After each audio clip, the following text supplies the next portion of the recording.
Welcome to LearnHowToQuilt.com. Today you'll learn how to paper piece this little sailboat block that you can frame in a card or incorporate it into one of your quilting projects. Included in this tutorial are the links to these free patterns. Hope you decide to stay tuned.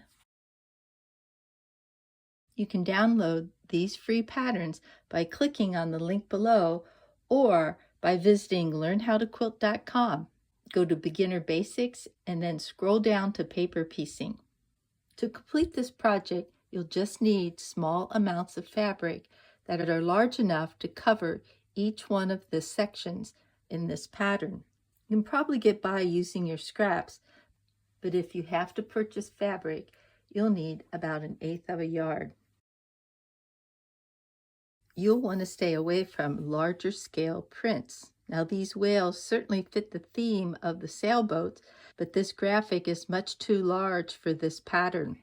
It's also best to avoid directional prints where there's lines in the fabric, because when using these small pieces, it's difficult to get this to line up on your pattern.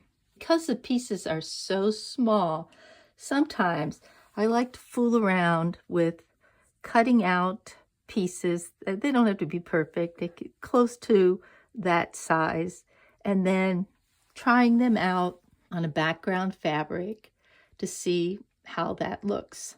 Sometimes when I'm in a hurry, instead of cutting little pieces of fabric out like this, I'll fold my fabric. Here's my sails, here's my boat, here's the water, and there's the sky. This helps me visualize if I'm going to like that particular fabric as the sail, and do I like this as the boat? Do I like this as the water? Or maybe I want that to be the boat and this to be the water, so I can change it around. You also want to pay attention to the values of your fabric, or in other words, where you place your lights, your mediums, and your darks. Generally speaking, the tinier the pattern, the more contrast you need between the fabric values. The contrast in values is much greater here, and in this boat, this sailboat will stand out more. All paper piece patterns are mirror images of the final block. When choosing fabrics, make sure that you position these with this in mind. For example, if you want this fabric to end up in this position, then you're going to have to make it fabric number 2 on your pattern. So let me turn this over. When you sew, fabric number 2, which is right here, will end up on this side of your final block. So make sure to keep this in mind when planning out your fabric. Which brings up another tip. Numbering your fabric will help keep you organized. Once you've decided on your fabric, cut out your pattern. It doesn't have to be perfect around the edges. You just want to make sure that you include this dotted line. Next, you'll want to fold each one of these dashed lines on your pattern. I find it easiest to use an old greeting card. I'll just line that up on that dashed line and then fold. After your pattern's been folded, you're ready to cut your fabric. Make sure that all your fabric has been pressed before sewing. The best thing about paper piecing is you don't have to be precise when you cut your fabric. So this piece right here is going to be number 8, and it needs to be at least as big as this section, along with extras for the seam allowance. So I've got more than enough for number 8. It's going to be my boat, number 5. So it covers that position, and there's extra all the way around. This fabric will fit over number 3, and the other piece will be for number 4. This will be one of my sails for number 2. You can see that if I put it this way, it's going to cover that piece, or if I turn it this way, there's going to be extra all the way around. So that looks good. And now I've got this big piece of fabric here for number 1. I could cut out a triangle, but I usually cut rectangles out for these triangular shapes just because I find it easiest to work with. I cut a rectangle about this big I'm sure that that's going to cover that space with extra all the way around. When you paper piece, you'll sew on this side of the pattern, following these dashed lines, but you'll place your fabric on the back of the pattern. So fabric number 1 goes on the back here. Fabric number 1 always goes with the right side facing you. I'm just going to pin that in place for a second. And we're going to go over to this side and we're going to check to make sure that that fabric covers this whole spot here with extra left over for the seams. Now you can either hold this up to light or you can put a flashlight behind it, and you can see that that fabric covers all the way to that dashed line. Now I've pinned this in place here just to get started, but some people like to put a little dab of glue, of washable glue, instead of using pins. But I prefer just use pins. But I am going to move that pin to this side because it's easier to see where the pin is when you go to sew. Okay, fabric number 2, which is this red fabric.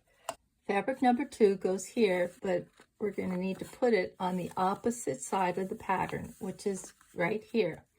Now, when you sew, you're going to put right sides together. You'll need to take this fabric, put right sides together like this. Before I sew this, I like to double check to make sure that everything's covered. Take this pin and I'll place it right on this sew line. That's going to be where I'll sew and stitch this in place. So let me come back to this side, pull my fabric back, because this is what it's going to look like after I sew. I want to see if I have enough fabric to cover these edges on triangle number 2. Turn on my flashlight and I see that fabric covers all the way around those dashed lines. So that's good. So I'm ready to sew. Now I'm using a dark colored thread here on top so you can see, but you'll want to use a more neutral colored thread. Some people like to use very tight stitches to make it easier to rip this paper out. But if you're using this in a card, you're not going to rip the paper out. So I just use a regular stitch length. I want to start outside of this dotted line here, and I'll be following that folded line here. So I'm just going to sew straight down that dashed line, and I'll go 1 or 2 stitches past this line. So here's my stitch line, and I'm going to fold that back. Normally I'd tell you to take this over to the iron and press, but we're just going to finger press it here. I have my first line stitched, and I am going to put a pin here just to hold these in place. I don't want them flapping when I go to show you the next step. Okay, so let's look on this side. Our next fabric is going to be fabric number 3. And it's going to go in this position.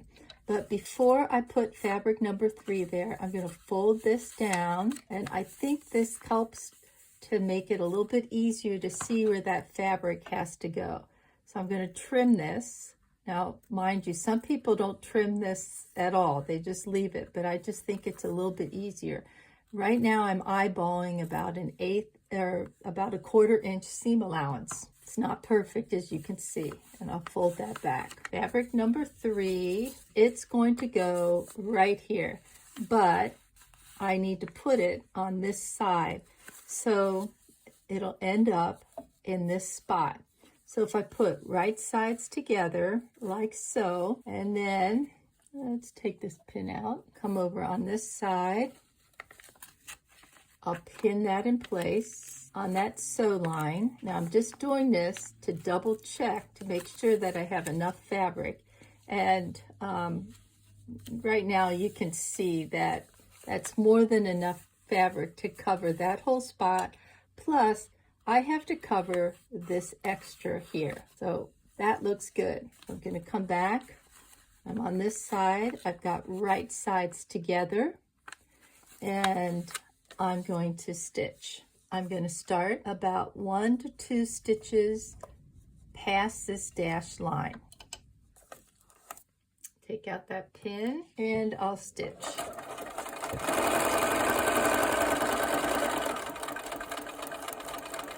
And I'm going to stitch all the way through to this dotted line. I'll fold this back. I'm going to finger press this in place like so. And now I'm on to fabric number 4, which happens to be another piece of this blue. But before I add this, what I want to do is come in here, fold this back. I want to trim out some of that red. See that the paper is stopping me from folding it back. That's okay. You can just put your finger there and it might rip 1 or 2 stitches out, but don't worry so much about that. Okay, so I've got this folded back. I'm going to eyeball about 1/4 of an inch seam and trim. Okay, so I've got that in place. And as a matter of fact, right now, this is just getting to be too much here. And so let me get some of this off. Now, some people, they'll just rotary cut this off, but it's easier just for me if I'm sitting at my machine to cut it like this. I could have started with a smaller piece, but I just wanted to show you that you can also use bigger pieces when you're doing this. Okay, so fabric number 4 is going to go on this side. So it's going to look like this. To sew, I'm going to have to put right sides together. Since I trimmed that to about 1/4 of an inch, I'm going to use that line to line up my fabric. Let's take my pin out, and already I can see the pattern line is up to here, and this piece isn't going to go up high enough. So I want to adjust that, as I can tell that piece wasn't going to be long enough to cover that. So let me come over here, and we're going to pin this line because this is like the sew line. And then I'm going to pull this back, and let me see, does that look like it's going to cover all of that area? Yes, it does. I don't need the flashlight or hold it up to light. So I take this over to my sewing machine, and I'm going to stitch. Once again, I'm going to stitch past this dashed line here. 1 or 2 stitches past, pull that back, and this is what I've got so far. This should be meeting right up here at the top, but because I didn't press that on, I finger pressed it and didn't use the iron, it's off a little. So I think I'll go over to the iron now, just give this a quick press, and I'll be right back. Now I'm ready to sew fabric number 5. Fabric number 5 goes there, but before I do that, so let me fold this back. I'm going to trim this out, and I like to eyeball about 1/4 of an inch. So fabric number 5 is going to go right here. I want to make sure that this doesn't get sewn in. I'm going to come to this side, and this is what it's going to look like when it's completed, but I have to put right sides together. I'm going to line this edge up here, pin that in place, just to double check to make sure that I've got the fabric in the right spot. When I sew, this is going to come down like this. If I held that up to the light, I can see that that fabric is going to cover this spot, cover that spot, and cover that spot. I'll start 1 and 2 stitches before this diagonal line. I'll end 1 or 2 stitches past this diagonal line. So let me take this over to the iron and press. My next fabrics are fabric number 6, which happens to be this. And it's going to go on this side. I'm going to show you how this works if I decide not to trim that. It's going to go like this, but I've got to put right sides together. See, I don't really have any frame of reference where that's going to go. Let me come over here and see if I pin this. That sew line, and then I flip this back. Is that going to cover this little triangle here? and it looks like it's going to be okay. So I'm not going to trim that out. We'll see the difference. I'll start a few stitches before this dashed line. And I want to sew now all the way to this dotted line here.